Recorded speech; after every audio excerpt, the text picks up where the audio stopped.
உலகத்தில் முதல் ஈமானிய விசுவாசி கதீஜா ரலியல்லாஹு அன்ஹா. பெருமானார் அந்த பெயரை கேட்டாலே அழுது விடுவார்களே. கதீஜா அப்படிங்கிற பெயரை கேட்டாலே பெருமானாருடைய கண்கள் பனிக்கும். பெருமையா பேசுவாங்க. வயது சிறிய வயது, கொஞ்சம் பக்குவம் குறைவு. அன்னை ஆயிஷா ரலியல்லாஹு அன்ஹா ஒரு நாள் வார்த்தை விட்டுருவாங்க, இந்த கிளவி விட்டா உங்களுக்கு வேறு பேச்சு கிடைக்காதா? ஹதீஸ்ல வருது, அல்லாஹ்வுடைய ரசூல் முஹம்மதுங்கிறது என்ன என்ன ஆயிஷா என்ன பேசுகிறாய்? யோசித்து பேசு. யாரை பேசுகிறாய் தெரியுமா?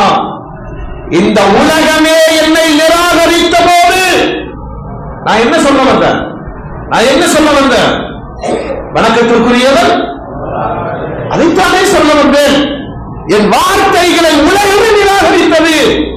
எந்த தயக்கமும் இல்லாமல் முதலாக ஏற்றுக்கொண்ட மூமின் கதீஜா என்ற